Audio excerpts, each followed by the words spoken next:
Hi, Jamie. Welcome to Mom on the Verge. Hi, Katie. Nice to be here. Thanks for having me. Of course, of course. We were just talking for a few minutes offline before we started recording, and I think this is going to be a really great conversation. I'm excited. Yeah. Before we dive in, why don't you just tell my audience who you are, what you do, and I always love to ask how you came to do what you do because there's usually a pretty fascinating story behind it. Okay. Well, I'll give you a snapshot. So my name is Jamie Croomer Grue, and I originally became a clinical social worker and was in private practice, worked in the Department of Psychiatry at Tulane and worked at group home and started a private practice and realized there was something more I needed to know to give me a framework of how to think about the issues that people were bringing to me. So I eventually became a board certified psychoanalyst. And now I'm a training and supervising analyst. So I teach, I help analyze other people who are becoming analysts. I'm on faculty at the New Orleans Birmingham Psychoanalytic Center. I'm the president, the head of progress, and the head of outreach over there. So I'm very busy. Years ago, though, I had a family crisis. My son almost died. And although I had done a lot of my own work, mind, body, spirit, this really challenged me in ways that I had not anticipated.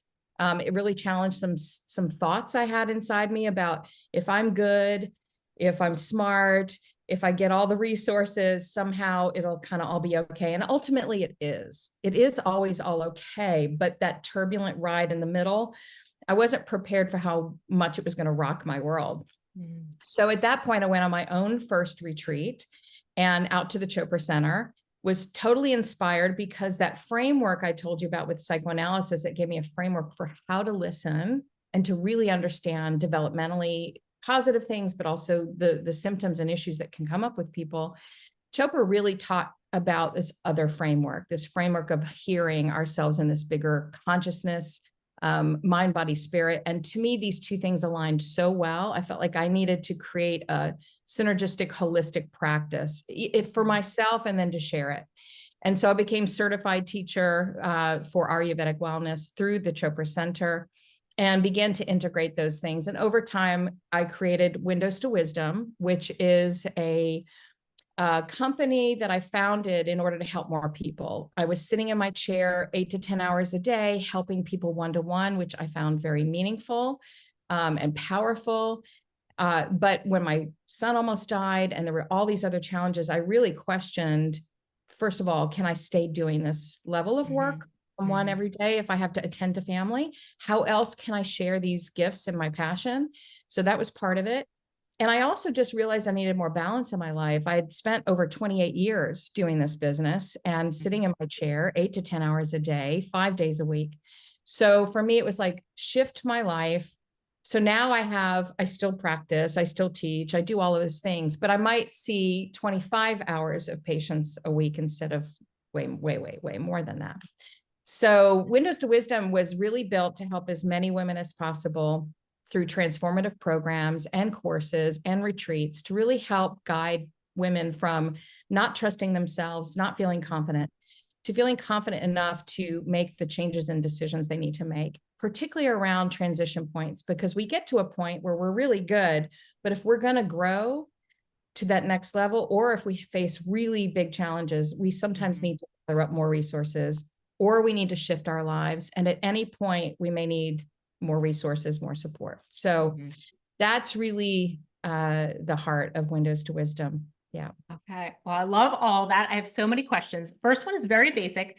I've been, very involved in the world of mental health for a long time, but I don't actually know what a psychoanalyst is. So what is the difference between like a therapist and a psychiatrist and a psychoanalyst? Yes. Okay. Well, there's several things that make a big difference. One is the amount of training that's involved.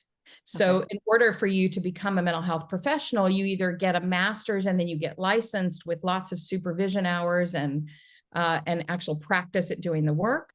Or you also, you get licensed and you can be a clinical social worker. You can be a psychiatrist, a psychologist. Being a psychoanalyst is that next step. You already have to have all of that in place. My students right now are psychiatrists, psychologists, and clinical social workers already. And they realize that they want to take that next step of really being able to help people on a much deeper level. And it gives a framework of listening. The best way I can tell you is that when people learn, they learn a bunch of different techniques. And this is not to dismiss anybody who's not a psychoanalyst, because there are some really good clinicians out there. But obviously, most of my practice actually is clinicians, people who come to me who are in the field and other healing professionals. But at some point, they hit up at a point like they either have a little bit of imposter syndrome, or they end up with extra challenges and they don't know how to apply the resources. They don't know how to listen. Like, I'm listening, but how do I know what to say when? How do I make sense of this dynamic? How do I use myself in the listening process, which is why you have to go through your own psychoanalysis.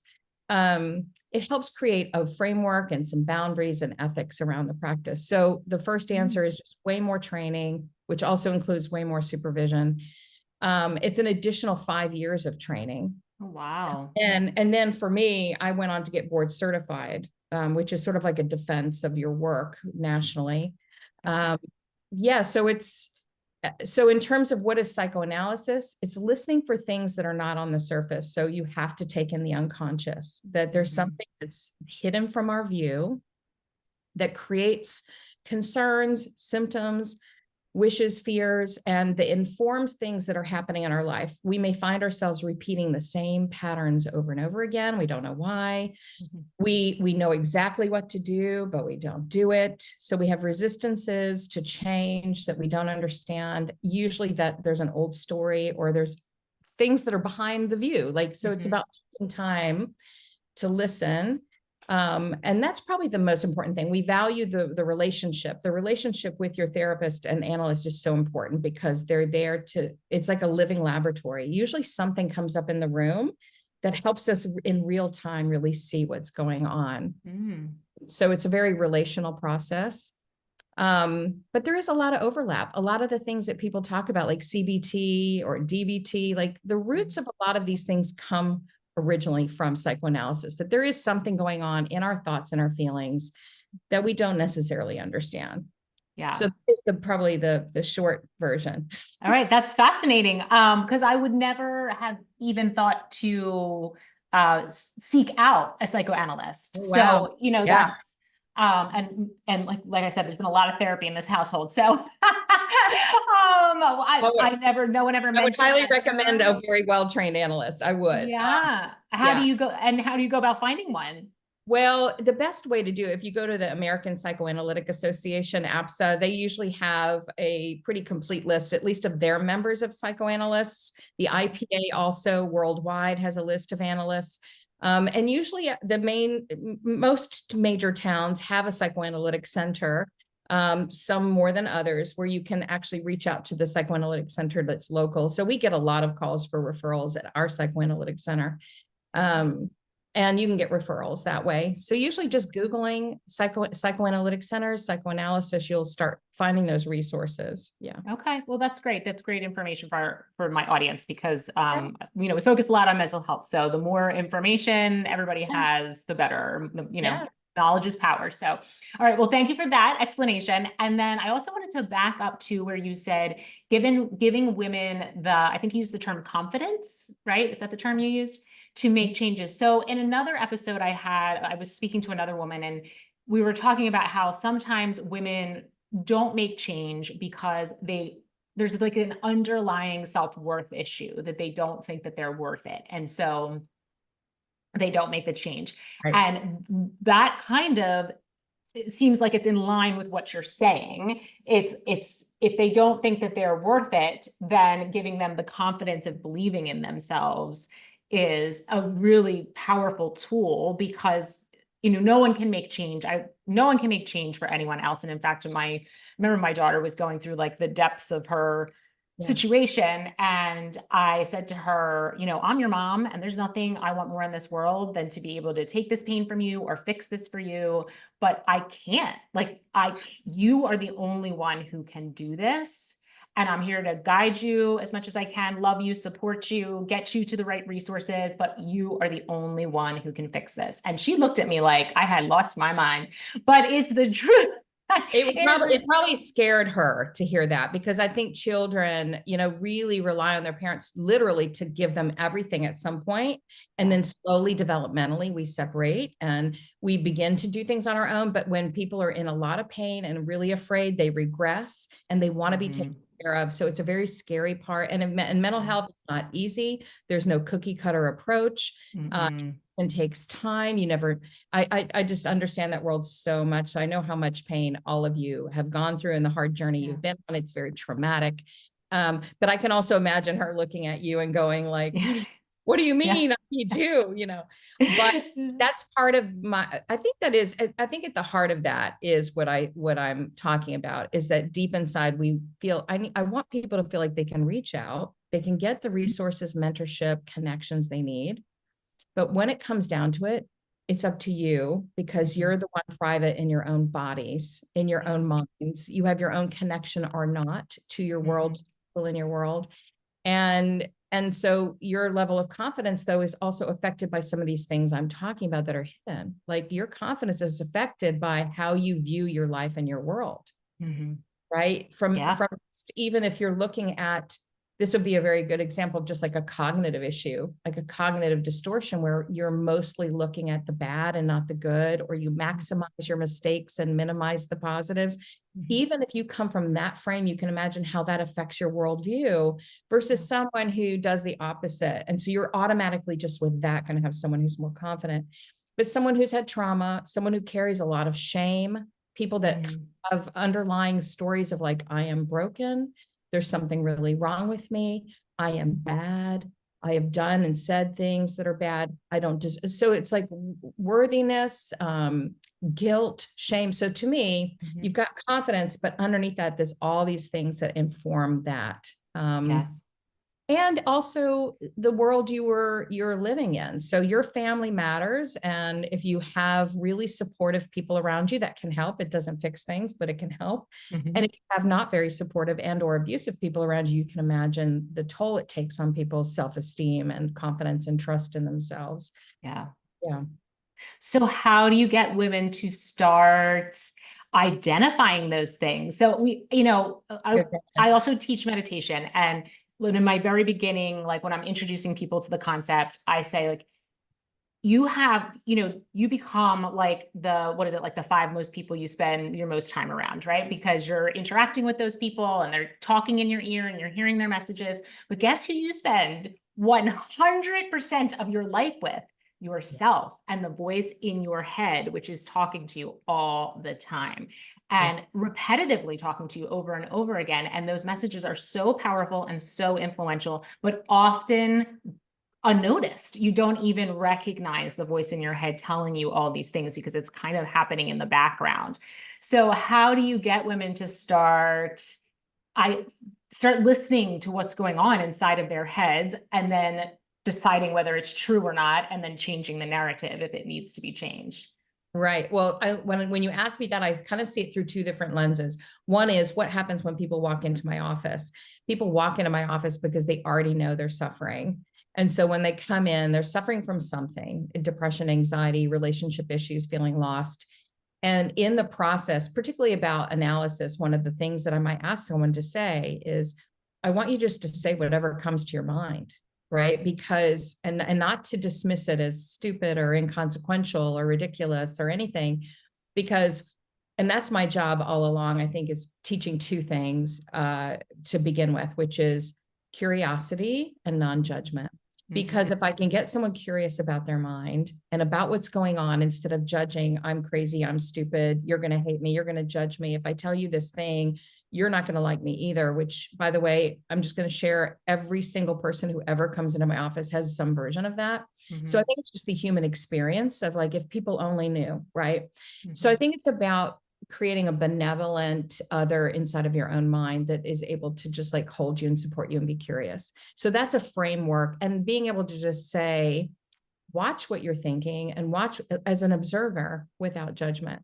The way I and then of course I'm sharing, like if someone's sharing with me, I'm a mirror. Like I'll say something like, well, I'm wondering, as you're saying that, do you hear dot, dot, dot. Or I remember when you mentioned this. So our goal is to help shed some light and to create a sense of knowing the patterns and the history, the whole history. And usually what happens is things come into view that weren't into view. Like not only some of the negative thoughts that are there that they weren't aware of, but a lot of good stuff gets hidden. People are very keen to hold on to the bad stuff. And guess what's hidden behind the bad stuff is some really good stuff. So in my work with Windows to Wisdom, I talk about it like these three key components of like how to create self-awareness. One is through meditation, because, as you know, as a meditation teacher, there's a lot of benefits to meditation that are physical, emotional, spiritual. And so we can lower our blood pressure, we can downregulate bad genes, upregulate good genes. I could go on and on about the physical benefits. It also taps us into deep levels of creativity, and it helps us open up to ourselves, right? So some of my best ideas came through my meditative practices. Synchronicities start to happen, right? So there's a flow that happens when you get connected and quiet with yourself. So meditation is one way, and I'm just going to make a little asterisk on the side because I don't want to forget to say this. Most people are afraid to actually sit quiet with themselves. Yeah. This is why people don't want to meditate, journal, go to therapy, or understand their dreams, which is what I'm about to tell you. Like, I don't even know if I want to know what I'm thinking. Right. So yeah. I think the idea is like, it's like inviting that process. So I need to help people feel like, how do I feel safe in this process? How can I control what's coming up? So these are the kinds of things about containment and pacing and reassurance and support that people need if they want to go on this journey. And to remember, a lot of what you're unearthing is actually the treasures and the good stuff, not the bad stuff, but people fear the bad. So the first thing is meditation. The second access is through journaling. And there's various kinds of journaling, many different kinds, but I talk about free association journaling because I just say, literally put your pen to paper and start writing anything you're thinking. Even if this is stupid, I don't know what to say. If anyone read this, they would think dumb, like whatever. Because again, treasure is at the end. So I tell people, journal 10 to 15 minutes, to journal at least 3 pages. And I offer lots of prompts for people at times, but usually I just say, if you can have prompts are wonderful. And so I have a lot of that, like journaling to the self kind of exercises and challenges. But I also just say, get out a notebook and write, what do I most need to know right now? Yeah, really being open. That's great. I love that right now. Or if you have a specific dilemma or question, it could be as simple as, I'm in a meditation group and we were supposed to be inspired to figure out something in nature that inspires us for the winter solstice, right? And like, I was feeling a little stuck. This is a good example of how I help other people work. I do my own work with my own things, just so you know. Yeah. But I was looking around and I saw this weeping willow, and I thought, well, I don't know if I want that. I don't want that one. I tell people this all the time. Don't dismiss the thing, because the gifts are in there. So I walked myself through my own sort of meditative process that I do, this inner compass journey. And I had another really valuable set of like clues and symbols that came out of that I loved, but I came back to this weeping willow and I didn't want it because in my mind, that was about grief and sadness. And there were some things going on with one of my family members who's not doing well. But hidden in that is like, no, it's also a symbol of happiness. It's also a symbol of resurrection, new opportunities and happiness. And so I guess it's, again, the non-judgment. But so journaling is a way to access all different aspects of your internal world. And the third one is dream interpretation and unpacking symbols. So I just mentioned this visualization.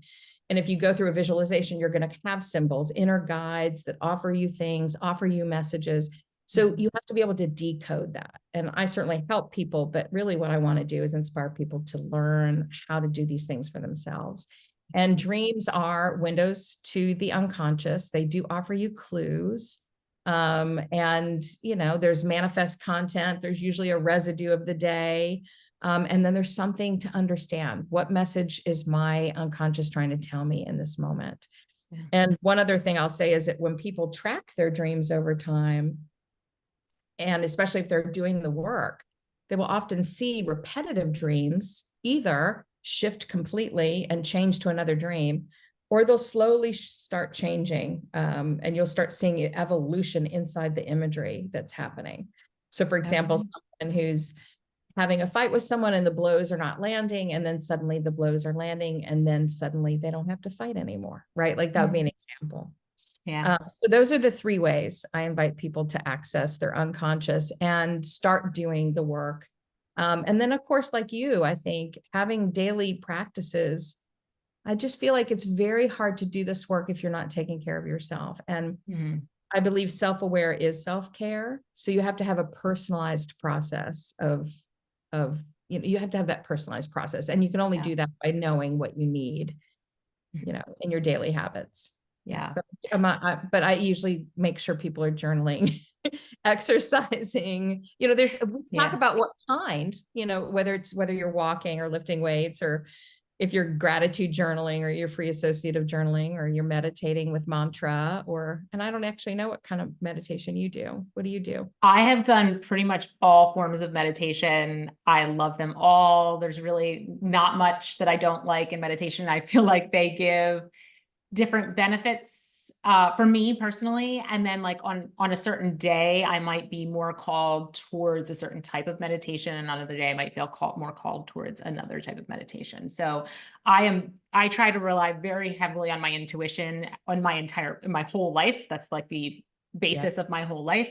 And so I just I've learned, this took many, many years, but I have learned, and I'm still learning, right? Because it's always a process to trust my intuition and to just go with what comes and to not question it, and to just believe and trust that I always know the answer. Yeah. Yes. Well, and that's such a, I mean, and many people don't have that, the trust part. Yeah. They really can't trust themselves. And so that it's about developing that and opening them up to the possibility of learning to trust, learning to listen. Yeah. Yeah. Like this morning. So as a psychoanalyst, you'll find this very fascinating. I have no idea what this means, but I went to yoga this morning, and I think also, everyone receives downloads, what I call downloads, in different ways, right? So, it could be a vision, it could be a dream, it could be something you see in the material world. It could be so many different ways. But for me, it often just is it's like a thought, but it's not a thought. So it comes from the inside. It usually comes when I'm in a practice where I'm going internal. But it's just like a download. It just kind of like shows up. And so this morning I am in yoga, and all of a sudden it's not usually a vision, but today it was a vision.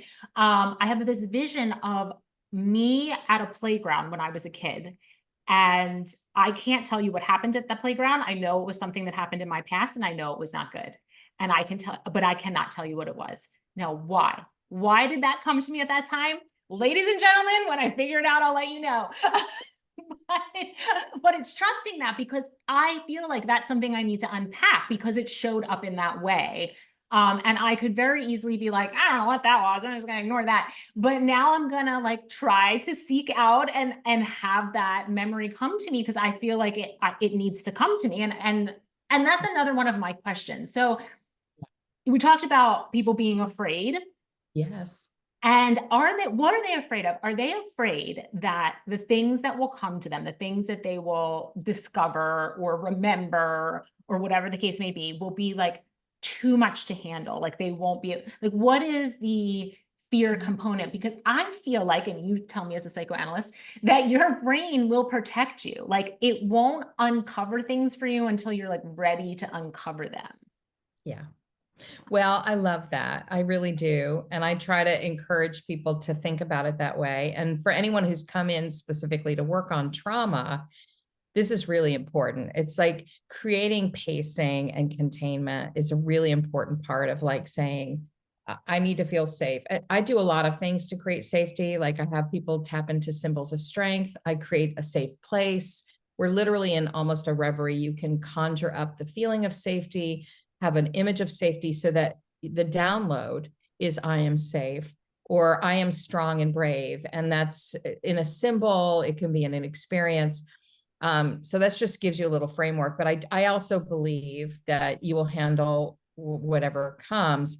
But to be super honest with you, that does not always happen. And that's why people end up feeling really flooded or really overwhelmed. So the problem is the fear is kind of real sometimes, like, oh gosh, but this is it. This is it. I mostly believe you're going to have what you need right when you need it. But I also think if you have the skills and tools, no matter what happens, you can then regulate yourself, right? This goes into the windows of wellness for me is like, what are the skills I need to regulate my nervous system on a daily basis? And if I do this daily, then I'm practiced and ready. There's different breathing techniques. There's meditation. There's, balancing your chakras through sound, how we feed ourselves and the foods we take in. Like, to me, the way you balance every day, all day, helps you prepare for any of the things that are going to come.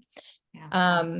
But I do think things are meaningful. I love that you're open to it. And so you asked me, so two things. I'm thinking about your memory, and I'll hold that for a second. But what are people afraid of? They're afraid of falling apart. They're afraid of losing themselves and who they know themselves to be. They're afraid to lose relationships. They're afraid that they're going to go crazy. They're afraid that someone won't like them or they're going to be judged. And I think those are the ones. I think those are the main ones. And I think everyone carries those in different ways because we all carry shame, little and big. I also feel like people are sort of waiting for like the big thing to pop out. And what I tell people is this: for the most part, the things that happened that were bad, you remember. Occasionally things are hidden from view, but mostly people remember. So that's one thing. And second, our bodies remember all kinds of things, even when our minds don't. So again, the thing is just keeping yourself safe and balanced every day so you can actually do the work. So for you, I would say there is a reason it came up right in that minute. And my guess is it was something you were thinking about right before, or there's something about the way you were moving your body that triggered this memory. I don't know what position you were in or what was happening, but it's almost like something like that, or something else is aligned in the personal work that you're doing, where you opening yourself up, connecting, and there's an invitation for this download to happen. And I don't know what happened, but I would say, if I were encouraging you, I would say, go with the feeling first. Because even when people have a dream, I say, well, what was the emotion? What was the overall feeling of that? So if you approached this download as if it's a dream, it doesn't have to be real in the sense of it happened exactly like that, but rather this is an important experience and I want to understand what it represents. So what does a playground represent? It feels negative, but I will tell you this is just important. Like, sometimes people add a negative or fear-based sort of overlay over actual pleasure. So I'm just letting you know, this is my fantasy about you, Katie. I don't know. You may have been frightened on a playground by someone else. Someone bullied you. You fell. You hurt yourself. You looked around and you couldn't see your mom. Like, there's a lot of things that happen on playgrounds that actually can feel quite scary. But also pleasure can feel frightening, particularly if people are around you all the time saying, calm down, slow down, whatever. Yeah. Right. So I would just say, really be open to this experience. Don't label it even as, I know this must be something bad. No, just say, I'm open to this experience and whatever wisdom it's going to offer me, and I'm going to, and maybe allow yourself to journal about it and start with the feeling and then picture the images, and then maybe even start to wonder, well, what are my playground memories? Like, when I think about a playground for me, what comes to mind? And just let yourself. And also, if you want to know more, you could also, before you go to bed tonight, suggest to yourself that you're going to have an important dream, and be open to that and say, I want to have an important dream that's going to help me further understand what I most need to know right now, or need to know about this. Right. Right. I love that. I love all of that. Those are all Okay, great ideas. And I will definitely try it because good. it's just when you get that download, it's a very specific feeling. And I love the idea of curiosity. I think that the more we can live in curiosity, the better our lives can be. Yeah. And the more, because each step, each little like thing that we uncover, I feel like is just like a stepping stone to more peace and more joy and more passion and more purpose and like more of all the good stuff in life. So it sometimes we got to like move through something that might feel a little icky or uncomfortable, but like there's such benefit on the other side. And that's what I'm trying to help women Yes. to understand is Yes. that like it does feel sometimes a little uncomfortable, but then it's so worth it because of what you get out of it. And then each time you're able to do that, you gain a little more trust in yourself and your ability to handle the uncomfortableness. And you enter it with a little more ease and a little more curiosity and a little more openness. And then you get the next little jewel on your path. And it's just a beautiful way of living life. Yes, I totally agree with you. And the only thing I would add is most people's scariest moments and uncomfortablenesses have already happened or they're living in them already. Yeah. Yeah. And do And you find that that's what happens is that when people finally find their way to you, it's the discomfort of living the way they're living has now, like the balances have tipped. And now that is the discomfort of living like that is now overcoming those other fears that you mentioned. absolutely. And sometimes it comes in the form of symptoms, right? So I think of symptoms as signals. Um, and so sometimes symptoms come because it's literally knocking louder, knocking louder. And, from an Ayurvedic wellness perspective and a holistic mind, body, spirit, the closer we can listen to ourselves and catch things sooner, we don't have to get to disease. We don't have to Right. get to disorder.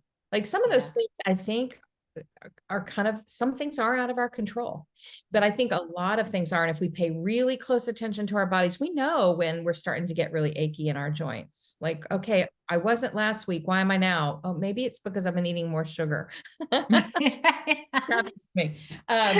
So it's just like paying attention. And so symptoms are signals. So yes, I think people come in because something's become unbearable.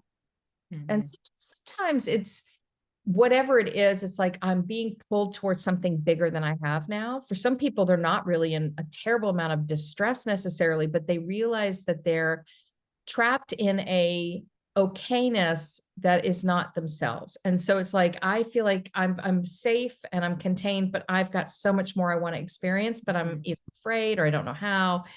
So I think that's another reason people certainly come to me. And a lot of some people come to me just because they're in training, they're trying to do the healing work, and they know that they're the actual the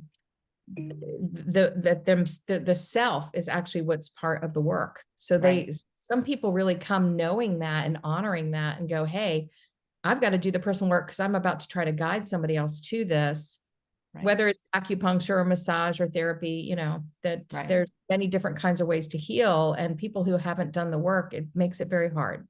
Yeah. Oh, no, absolutely. And that's I love doing this work that I'm doing with the podcast and, hopefully coaching at some point because I'm like, well, I got to do my own work. I'm sorry, honey. I got to go on that retreat. It's part of my job. It's a write-off, Katie. It's a write-off. I love It that. is I'll a tell them write-off, that. Katie. Yes. Yes, ongoing trainings and retreats. And I mean, I have my everyday practices and books that I read and all the things. And I love all of that. And it helps me so much, but then it allows me to help others. So it's beautiful. Absolutely. Yeah. And yeah, I do have retreats, and I have something coming out next year, early next year, and it's an at-home retreat experience where it's a fully curated retreat where you can literally open up. It has a physical box, but you can get it virtually too, where you literally just have all of the different rituals and workshops and experiences laid out. I walk you through it. And it's a beautiful retreat experience, and you can get it from 2 hours. You could have a whole weekend one. And it also invites people maybe like you, Katie, or people who are leaders to just have a curated experience and run their own retreats using this model. But it's just about sharing the retreat experience, because so many people actually really can't either take off, physically leave, want to leave their town. COVID got in the way of a lot of people getting out and about. And so that's what really helped me create that particular one. Could you use that? And I'm thinking about in my own experience, like as a group retreat, but all done virtually, but at a location. For example, I'm thinking about my yoga studio. Like, could my yoga studio host a weekend retreat using this? Yes. Okay. That's a great idea. That's a fantastic idea. Absolutely. Absolutely. And I've done them here at my house, just with my people. Yeah, and I have done virtual retreats before, but you can also, create a group of your friends. It could be like, we're going to celebrate so-and-so's 30th birthday. It's going to be, instead of having that typical weekend at the beach for a bride, it's about meaningful inner work and togetherness and community, but it's fully curated. And so that will be launching next year at some point. But I also do in-person retreats here in New Orleans, where I am, and I've done them internationally. So, but I love the virtual retreat experience, because I feel like you can do it by yourself too, which is all really wonderful, right? You can do circle of fire ceremonies, and I guide people through things. So I'm right there with you if you want, but other people can lead them as well. But I love retreats. It just gets you up and out of your everyday life. It gives you a break, refresh, renew, and any kind of connecting to yourself and others is going to expand awareness. Yeah, absolutely. Absolutely. And I feel like it's a reset. Like, you step out of your everyday stuff that you do every single day, and you just almost enter this different world. And from that different space, you can have such a different perspective and come to see things differently, and then take that back into your everyday world. Yes. Well, I think about it as integration, right? So like, we learn things, we underline them, we go to podcasts, we go to workshops, but like, where do we actually do it? Right. And so I think retreats is a great place to actually do integration work. Yeah. And well, also, I think journaling is a great place to do integration work. And I wanted to circle back on the journaling, because I love journaling. I always say there's like magic when you put pen to paper, and I'm like, please use like an actual piece of paper when you journal. I know. Something about that. But throughout my life, talking to many women about all these things, because I've informally been talking to people about this for years, I encounter a lot of resistance around journaling. Yeah. So please, can you help me understand that? The one big answer I've gotten is, I'm afraid someone will read it. And so I always say, well, then burn it, like write it and burn it. You're still getting it out. But I don't know. There is a lot of resistance there. A lot of resistance. Well, I started journaling when I was like 9 or 10 years old, and I have all of my old journals. Oh, that's cool. And I know that some people have actually contracted with best friends to come get the journals upon their death, right? Like, there's a sense of like, some people are happy for their people to read their journals after they're gone, and other people are afraid of that. I do love the idea of burning things. I talk a lot about letter writing, and have all kinds of rituals around burning and letting go of things. So I do think it's powerful. You could write anything and burn it, but I love going back and looking at my old writings. I can see things more objectively when I read back, and I'm like, oh, wow, I didn't know I was thinking that. I totally forgot about that.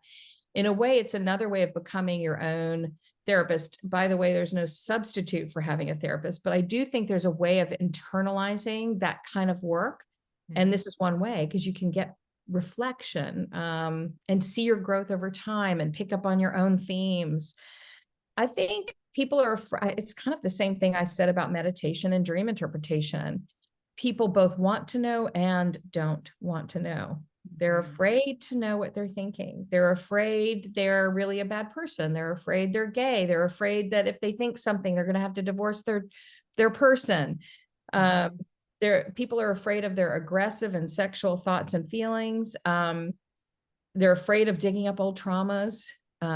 They don't, it's like, don't want to disrupt the status quo. I mean, there's a lot of that. So I think there's a lot of ambivalence about why would I want to know if I'm not going to do anything about it kind of feeling. So, so I don't know. I think it's just, we just continue to live by example that there's so many different kinds of journaling. Someone like this might really benefit from some prompts where they're not just loose in their own minds. Number one, people like this might benefit from just starting with gratitude journaling every day. And I think if you started gratitude journaling every day, and then maybe you did your symbol of strength, or you journaled about what's a safe place like for me, and you started getting these core like things that help establish security and safety, my guess is that person would be more open. Like all of a sudden, maybe they would be more curious.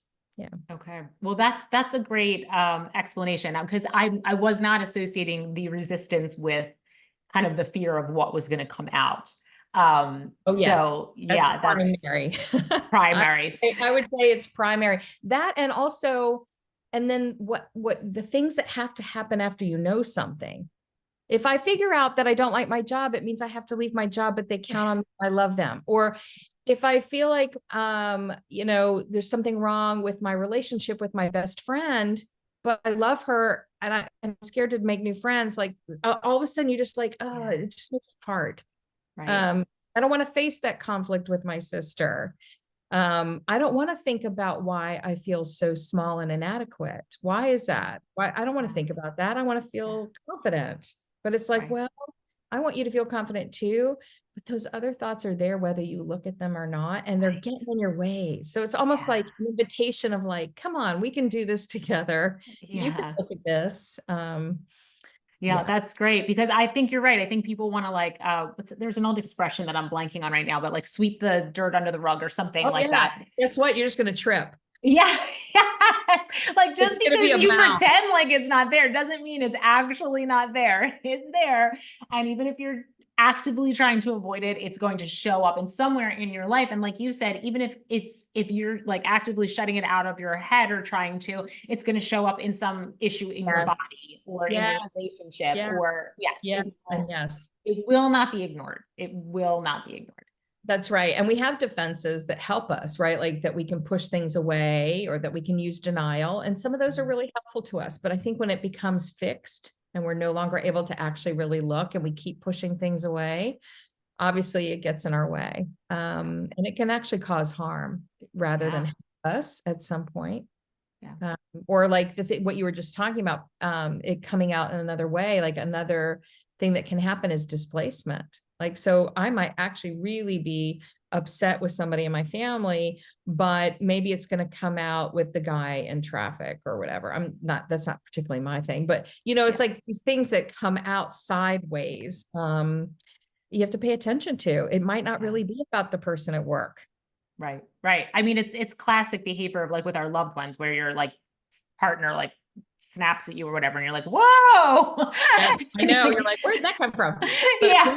But you're a safe person in your house. You're safe to a lot of people. You're going to get a lot of stuff directed your way. Yeah. But I think I didn't mention this word compassion, but it's really important to me about having compassion for other people, tolerating ambivalent feelings about other people and yourself, having self-compassion, and any practices that you can do that enhance compassion for yourself and others. And there's just too much of that not around in our world right now. There's a lot of divisiveness. There's a lot of hate. There's a lot of othering, and it's affecting our culture. It's affecting it's affecting everything. So I really just say practicing in self-compassion and compassion can also help you through any of these, your personal growth journey for sure. Yeah.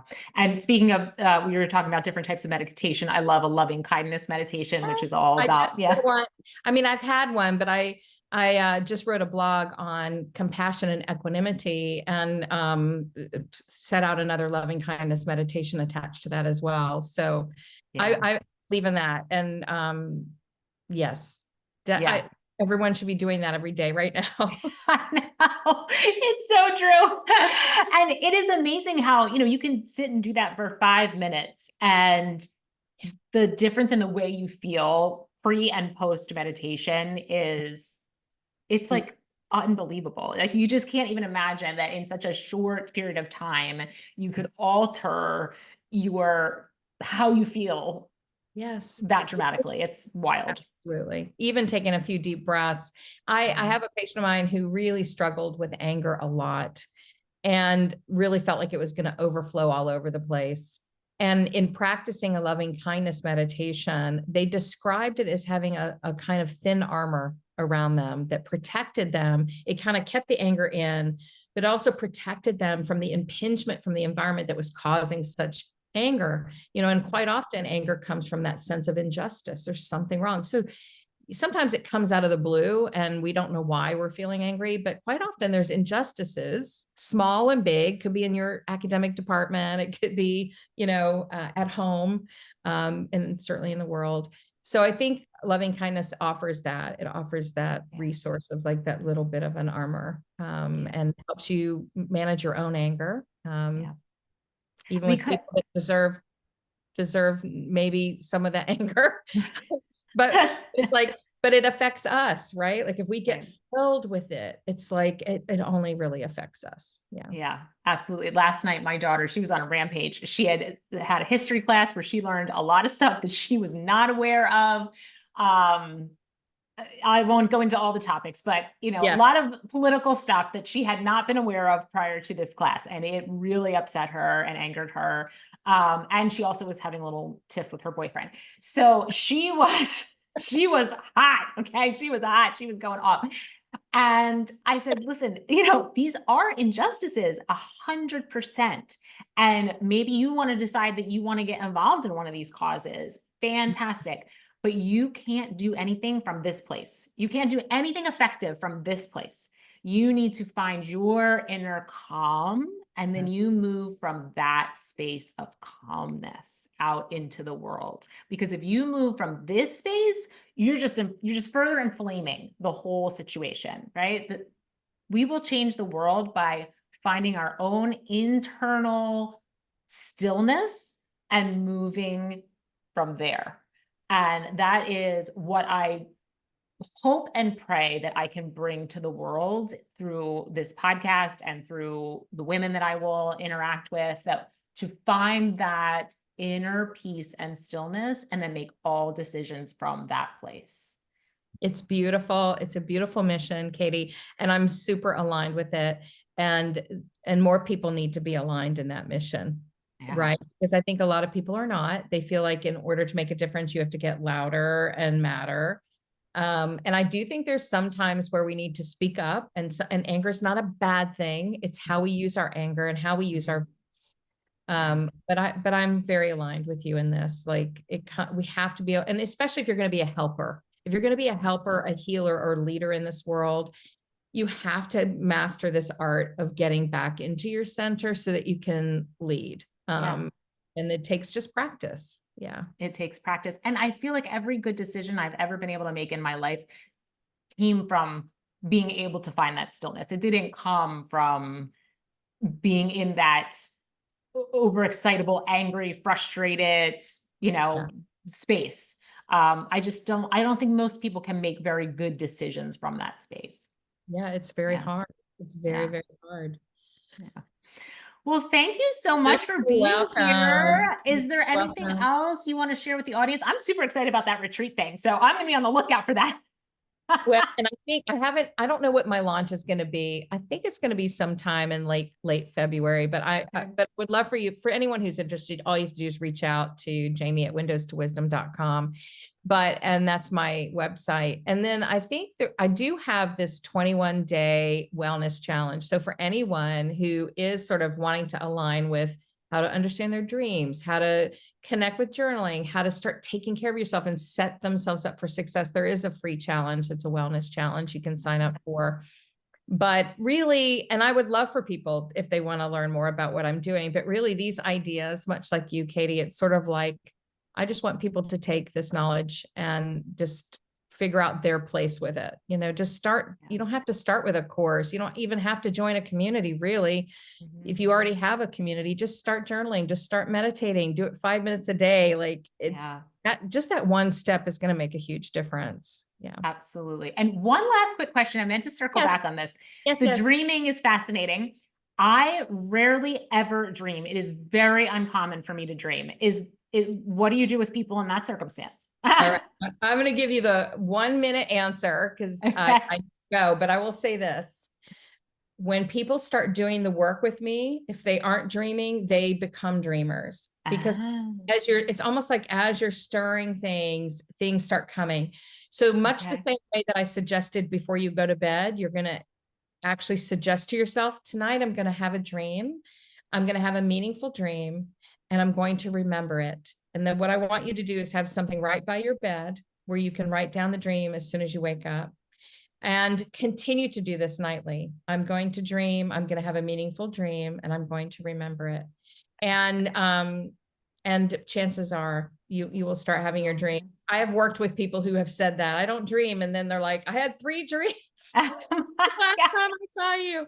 I have a whole bunch of other things to say about dreams, but anybody who's interested in that, there's some things coming out next year, but there's a dream interpretation guide, I think, attached to the website that gives you some basics. And I really believe in dream interpretation. So I say, be curious, write down your dreams, and use them as a compass, Okay. I will try both of those things. And ironically, this download that came this morning, I had a dream, not last night, but the night before, which is, I can't even remember the last time I had a dream. So I'm like, now you're making me think, are these 2 things connected? Yes. I would go back. I absolutely think it is. I think that would be exciting for you to start looking into. But it's been really a pleasure to talk to you, Katie. I'm glad that I could talk to you and have this conversation. I hope it was helpful to some of your listeners, and I'm sure it will be. Yes. All right. And we will release it in sometime in 2024. And I will put your website in the show notes. And do anything else, any other like contact information, or you just want the website? I don't know if I have your email directly, but I would say Jamie@windowstowisdom.com, but I can at least give your people the link to the free challenge so they have it if they want it. That'd be great. Yeah. If you could send that over to me, that would be great. All right. That sounds good. Okay. All right. Thank you so much, Jamie. Have a wonderful day. You too. Bye. Bye-bye.